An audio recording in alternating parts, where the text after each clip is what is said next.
Hi.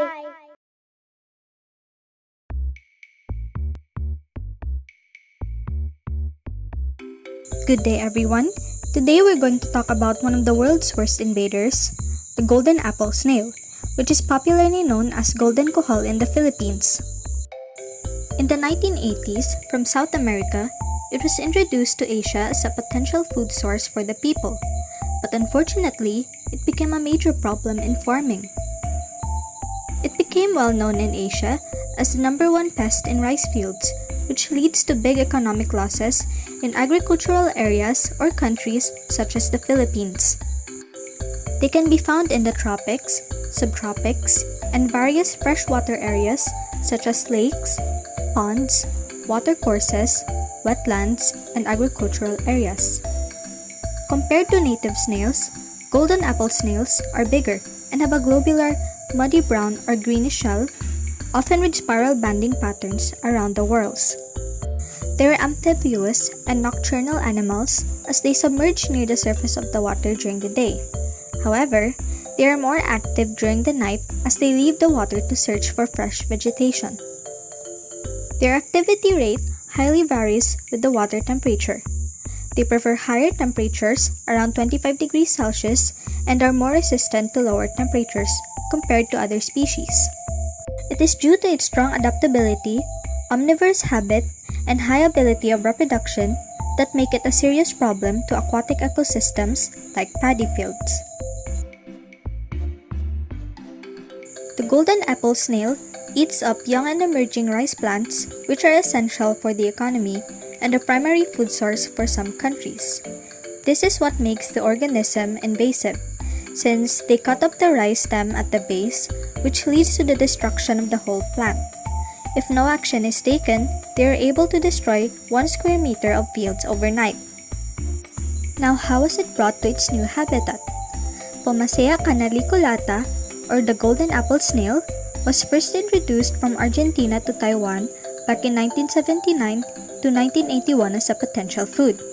However, it turned out to be a pest, and by the early 90s, it had already spread into Southeast and Eastern Asia. Molecular analysis confirmed that it indeed originated in Argentina in the Buenos Aires province. The spread of golden apple snails in the country contributed to the extinction of native apple snails, toxicity of fingerlings, and other aquatic organisms. It also led to the increase of pesticide use in rice fields to eliminate the said pest. This can harm non-target organisms such as fishes, frogs, birds, beneficial insects, and even the farmers themselves. How does this affect a given ecological niche? Golden apple snails tend to compete between native species for resources. Both snail species feed on aquatic plants, which serve as habitats for invertebrates and fishes. Such excessive consumption of aquatic plants would alter the natural balance of a water system. Countermeasures can be made to prevent the spread of golden apple snails. It is impossible to eradicate every invasive apple snail, therefore, we must follow different control methods such as the cultural control, which involves utilizing plants which contain toxic substances against golden apple snails, such as calamansi leaves, red pepper fruits, and tobacco leaves. Handpicking the golden apple snails from rice paddies before harrowing in the morning and afternoon, and then feeding their crushed bodies to ducks and pigs is also another way. It can also involve using bamboo stakes on waterlogged areas in the paddies or near canals to attract adults for egg laying. This makes handpicking them easier. Water management is also another way, since golden apple snails struggle in less than 2 centimeters of water. Keep the water level below 2 centimeters during the vulnerable stages of the rice plant. And the last method would be transplanting rice that was nursed from nursery beds when they reached 25 to 30 days old. This would give them the rice a better chance of survival compared to direct seeded rice. And the last type of control method, the chemical control. This involves following normal fertilizer application rate and schedule, then applying fertilizer in 2 centimeters of water to maximize negative effects on apple snails. Another method would be applying molluscicides immediately after transplanting or in direct seeded rice during the seedling establishment phase.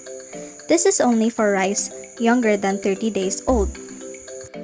Alternative solutions to prevent the proliferation of the organism would be to develop a management option for the golden apple snail that should be based on the rice growth stages, since golden kohol targets wet-seeded rice and transplanted rice that are up to 30 days old. Once the plant reaches around 30 to 40 days, however, its stem will be thick enough to resist the pest. Surrounding the rice fields with salt can also effectively kill snails. Thank you so much for watching our video. We hope that you enjoyed it and learned a few things from watching. Keep safe everyone and have a nice day.